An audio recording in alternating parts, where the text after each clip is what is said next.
வணக்கம். Seetha's pages Super Singer Junior 11 July 4th Saturday episode 17th. இது வந்து தத்துவ பாடல்கள் ரவுண்ட் அப்படின்னு சொல்லியிருக்கிறாங்க. ஸோ இன்றைக்கி பார்த்தீங்கன்னா ஃபஸ்ட்டு வந்து பாடம் வந்தது லய கார்த்திக் வந்தாங்க. அவங்க வந்து வாழ நினைத்தால் வாழலாம், ரொம்ப ஒண்டர்ஃபுல் சாங், ரொம்ப அழகாக பண்ணாங்க. லய கார்த்திக் வந்து லாஸ்ட் டைம் கரெக்ஷன்ஸ் வாங்கினாங்க, நல்லா பாடியிருந்தாங்க, கோல்டன் பஸர் கூட கிடச்சிதுன்னு நினைக்கிறேன். பட் கரெக்ஷன்ஸ் சொன்னாங்க. பட் வந்து இந்த வாட்டி உங்கள்கிட்ட தப்புன்னு சொல்கிறதுக்கு எதுவுமே இல்லை, ரொம்ப நல்லா பாடினாங்க இன்றைக்கி. எனக்கு ரொம்ப பிடிச்சிருந்தது. இவங்களுக்கு கோல்டன் பஸர் கொடுத்தாங்க. சித்ரம்மா சொன்னாங்க ஒன்றுமே சொல்கிறதுக்கு இல்லை, எல்லாமே பர்ஃபெக்டாக இருந்தது இன்றைக்கி அப்படின்னு தான் சொன்னாங்க.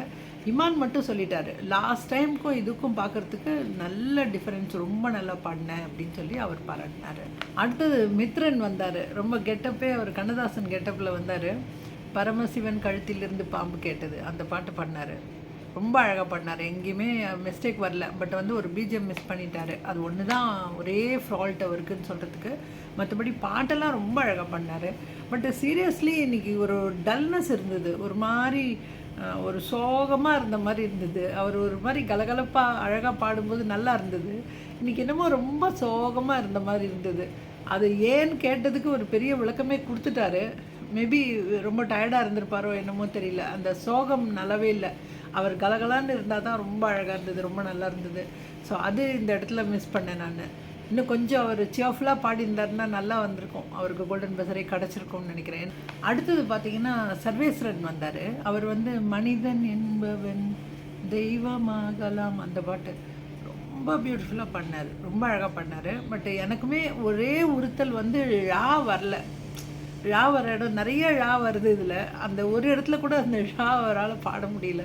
அது ஒன்று தான் கஷ்டமாக இருந்தது. நிறைய பெரியவங்களுக்கு கூட இந்த பிரச்சனைகள் இருக்குது. பட் பாட்டு பாடுறவங்க இதை கட்டாயமாக மாற்றிக்க தான் வேணும். அதுவும் இவர் யங் ஏஜ்ன்றதுனால இப்போ மாற்றிட்டா அவரால் மாற்றிக்க முடியும். ஆனால் அவருடைய பாடின விதத்துக்கு கோல்டன் பஸர் கொடுத்துட்டாங்க அவருக்கு. ஒரு குட்டி பையன்கிட்டேருந்து இப்படி வர்றது ரொம்ப நல்லா இருக்குது, கேட்குறதுக்கு ரொம்ப நல்லா இருந்தது. அதுவும் அவர் ரொம்ப குறுகிய காலத்தில் கற்றுக்கிட்டாரு அப்படின்னு சொன்னாங்க. இந்த பாட்டு அவருக்கு தெரியாது, நான் தான் கற்றுக் கொடுத்தேன் அப்படின்றதையும் சொன்னாங்க. ஸோ ஒண்டர்ஃபுல்லாக பாடியிருந்தார் அவர். So he deserves the golden buzzer. அடுத்ததாக சேஜல் வந்தாங்க. ஸோ அவங்க வந்து வரவு 8 செலவு 10 அந்த பாட்டு எடுத்தாங்க. ஐயோ உண்மையிலே ரொம்ப க்யூட்டாக இருக்குது, அதை பார்த்துட்டே இருக்கலாம் போல் இருந்தது, ரொம்ப க்யூட்டாக இருந்தது. எங்கேயுமே மிஸ் பண்ணல, அவங்க ரொம்ப அழகாக பாடினாங்க. அவர் சித்ரம்மா சொன்னாங்க, என்ன சொல்கிறது, நான் என்ன தான் சொல்கிறது, உனக்கு இவ்வளோ குட்டியாக இருந்துட்டு வந்து இவ்வளோ அழகாக பாடுற, நீ இப்படியே பாடு அப்படின்ட்டாங்க. அவ்வளோதான் சொல்ல முடியுது அவங்களுக்கு, அந்த அளவுக்கு பாடினாங்க. அடுத்தது வந்து இமான் சொன்னார், இன்னும் நீ இப்படி பாடிட்டுருக்க, நீ இப்படியே பாடியிருந்தா எப்படி அப்படின்ற மாதிரி கேட்டார். ஸோ பியூட்டிஃபுல்லாக இருந்தது. ஸோ இவங்களுக்கும் கோல்டன் பஸர் கொடுக்கப்பட்டது. ஸோ அடுத்ததாக ஜியானா எப்போவுமே நான் சொல்கிறது தான், அவங்க பயங்கர கான்ஃபிடென்ஸ். அவங்க வந்து புரிஞ்சுக்கிட்டு பாடுறாங்க, அது ஒரு பெரிய அட்வான்டேஜ்னு நான் நினைக்கிறேன். எத்தனை பெரிய மனிதனுக்கு எத்தனை சிறிய மனம் இருக்குது அந்த பாட்டு. அவங்க பாடின விதமே பார்த்திங்கன்னா ஒரு பெரிய ஆள், இதெல்லாம் இந்த மாதிரி இந்த ஒரு சின்னத்தனத்தெல்லாம் தாண்டின ஒரு பெரிய ஆள் பாடினா எப்படி பாடுவாங்க, அந்த மாதிரியே பாடினாங்க அவங்க. ரொம்ப பியூட்டிஃபுல்லாக இருந்தது. இதுக்கு வந்து கோல்டன் பஸர் கொடுக்கலன்னா வேறு யாருக்கு கொடுப்பாங்க? அன்டவுட்டட்லி இவங்களுக்கு கொடுத்து தான் ஆகணும் அப்படின்னு நான் நினச்சேன், கொடுத்துட்டாங்க. அவங்க சித்ராம்மா சொன்னாங்க, ஆஸ் யூஷுவல் கூலாக போல்டாக ரொம்ப அழகாக பாடினேன் அப்படின்னு சொல்லி அவங்க பாராட்டினாங்க. அம்மான்னு சொன்னார், யூ லுக் வெரி அம்பிஷியஸ் அப்படின்னு சொன்னார். உண்மை, அது ரொம்ப அம்பிஷியஸாக இருக்கிறாங்கன்றது நல்லாவே தெரியுது. ஸோ எல்லாமே பர்ஃபெக்டாக இருந்தது. அடுத்ததாக சௌரபி வந்தாங்க. புத்தியுள்ள மனிதர் எல்லாம் வெற்றி காண்பதில்லை அந்த பாட்டு. அது உண்மையிலேயே வந்து இதில் ரொம்ப உச்சரிப்பு தேவை. வேர்ட்ஸ் எல்லாம் கொஞ்சம் சிமிலராக இருக்கு இல்லையா, நம்ம வேறு லாங்குவேஜாக இருந்துட்டு பாடும்போது நமக்கு ஒரு குழப்பம் வரும், அந்த வேர்டா இந்த வேர்டா அப்படின்லாம் கொஞ்சம் கன்ஃபியூஷன் வரும். இந்த குட்டி பொண்ணுக்கு எப்படி அது தெரியுதுன்னு தெரியல, எங்கேயுமே ஒரு கன்ஃபியூஷன் இல்லை. அழகாக உச்சரிப்பு, அழகாக ராகம், அழகாக பாட்டு. இந்த பாட்டும் அப்படி தான் ஒண்டர்ஃபுல்லாக பண்ணாங்க அவங்க. அப்போ சித்ரம்மா வந்து சொன்னாங்க, நீ வந்து ரொம்ப அழகாக பாட ஆரம்பிச்சிருக்க, தமிழ் வந்து ரொம்ப அழகாக பண்ணுற அப்படின்னு சொல்லிட்டு ஒரு சின்ன சின்ன விஷயங்கள் மட்டும் சொன்னாங்க. இதெல்லாம் நீ இனிமேல் இதெல்லாம் கற்றுக்கிட்ட. அதனால் நீ இந்த விஷயங்களையும் பார்த்துக்கணும். அவங்க எப்போவுமே சித்ரா கொடுக்குற சின்ன சின்ன கமெண்ட்ஸை வந்து இந்த குழந்தைங்க ஏற்றுக்கிட்டாங்கன்னா ரொம்ப நல்லா வரலாம். அந்த குழந்தைங்க ஏற்றுக்கிறாங்க, அதுவும் எனக்கு ஆச்சரியமாக இருக்குது. அவங்க என்ன சொல்கிறாங்களோ அடுத்தது பார்த்திங்கன்னா அதை கரெக்ட் பண்ணின்னு வராங்க. அது ரொம்ப அழகாக இருக்குது. ஸோ இது சொல்கிறது வந்து நிச்சயமாக அவங்களுக்கு ரொம்ப யூஸ்ஃபுல்லாக தான் இருக்கும். ஸோ இவங்களுக்கு வந்து எங்கெல்லாம் தப்பு பண்ணாங்க அப்படின்றதெல்லாம் சொன்னாங்க. அவங்களும் தெரிஞ்சுக்கிட்டாங்க. உடனே அவங்களாம் இந்த காலத்து குழந்தைங்களும் சொல்லணும், உடனே கரெக்ட் பண்ணிடுறாங்க, உடனே கரெக்ட் பண்ணி காமிச்சிடுறாங்க எப்படின்னு. ஸோ அது காமிச்சாங்க. அப்புறம் விஜய் தான் சொன்னார், வேறு ஒரு மொழியிலேருந்து வந்து தமிழை இவ்வளோ அழகாக பாடியிருக்காங்க, இவங்களுக்கு கோல்டன் பஸ்ஸர் கொடுக்க வேணாமா அப்படின்னு. ஆமாம், கட்டாயமாக கொடுக்கணும்னு சொல்லிட்டு கோல்டன் பஸ்ஸர் கொடுத்துட்டாங்க. பிரியங்கா தான் சொன்னாங்க, ஒரு சர்ப்ரைஸ் இருக்குது உனக்கு அப்படின்னு சொல்லிட்டு. அவங்க அம்மா வந்து ஐ திங்க் ஹாங்காங் நினைக்கிறேன், அங்கே ஒர்க் பண்ணிகிட்ருக்காங்க. அங்கேருந்து ஒரு வீடியோ போட்டாங்க. அந்த வீடியோ ரெக்கார்ட் பண்ணி உங்களுக்கு ப்ளே பண்ணாங்க.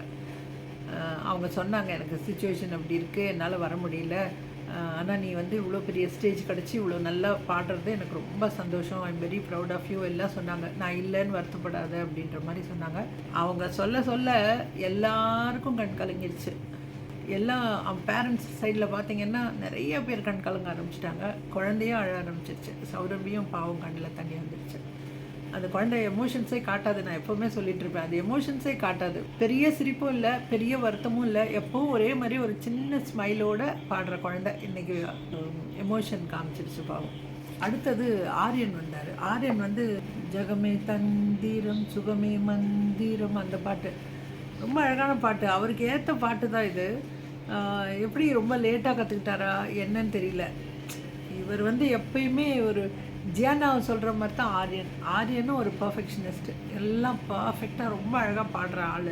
இன்றைக்கி என்னமோ அவருக்கு ஒரு ஃபஸ்ட்லேருந்தே அது மிஸ் ஆகிடுச்சு, அது அப்படியே போயிடுச்சு. மணி வந்து சொன்னார், காலையில் பாட வந்து ரொம்ப அழகாக பாடினான், இங்கே ஏன் இப்படி ஆச்சுன்னு தெரியல எனக்கு அப்படின்னு. ஏதோ ஒரு கன்ஃபியூஷன் ஆகிடுச்சா அவனுக்கு அப்படின்னோடனே ஆமாம் அப்படின்னு சொன்னார்.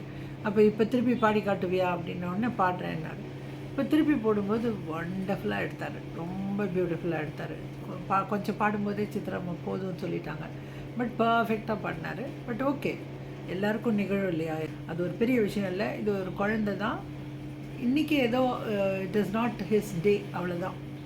இதை விட பெரிய பெரிய பாடல்கள்லாம் நமக்கு பெரிய பெரிய டஃப் சாங்ஸ் எல்லாம் கொடுக்க போகிறாரு. இது வந்து இதுவே அவருக்கு இன்னுமே கொஞ்சம் வேகத்தை கொடுக்கும். அதனால் இது ஓகே, நிச்சயமாக அவர் பவுன்ஸ் பேக் பண்ணிவிடுவார். தீபவர்ஷனா அடுத்தது குழந்தையும் தெய்வமும், அந்த பாட்டு குணத்தால் ஒன்று, அந்த பாட்டு இதுவே ஒரு குழந்தை.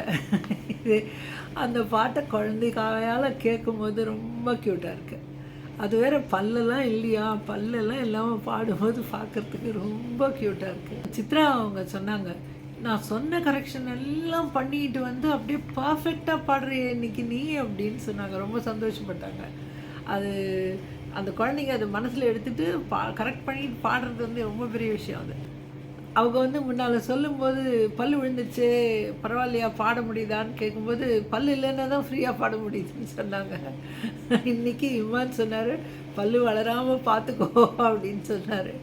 ஸோ நல்லா இருந்தது, க்யூட்டாக இருந்தது. இந்த குழந்தை பாடினது ரொம்ப ரொம்ப அழகாக இருந்தது. தீபவர்ஷனாக்கும் கோல்டன் பஸர் கொடுத்தாங்க. இன்றைக்கி ஸ்ரீநிதி பாட வந்தாங்க. அவங்க வந்து ஏன் என்ற கேள்வி இவங்க ஜியானாவுக்கு சொன்னது தான். இவங்க ரொம்பவே அதை எடுத்துக்கிட்டு இருக்காங்க மனசில். பாட்டு வந்து ஒரு கமாண்ட் உள்ள ஒரு பாட்டு. அதை வந்து அந்த கமாண்ட் இருந்தது அந்த பாட்டில், ரொம்ப அழகாக இருந்தது. இந்த அவங்க டெலிவரி வந்து ரொம்ப அழகாக இருந்தது. உங்கள் சித்ரா சொன்னாங்க, வாய்ஸ் கிளாரிட்டி எல்லாமே ரொம்ப நல்லா இருந்தது அப்படின்னு சொன்னாங்க. ஸோ இவங்களுக்கு கோல்டன் பஸர் கொடுத்தாங்க. அதான் சொன்னாங்க, அவங்க ப்ரெசன்ஸ்லேயே வந்து ஒரு ஒரு கம்பீரம் இருந்தது. அந்த பாட்டுலேயும் அந்த கமாண்ட் ரொம்ப அழகாக வந்தது அப்படின்னு சொன்னாங்க. ஸோ அதுதான் இன்றைக்கி வந்து இத்தனை பேர் பாடியிருக்காங்க, 8 பேர் பாடியிருக்காங்க இன்றைக்கி. சண்டே எபிசோட் பார்த்துட்டு மீண்டும் உங்களை சந்திக்கிறேன். நன்றி, வணக்கம்.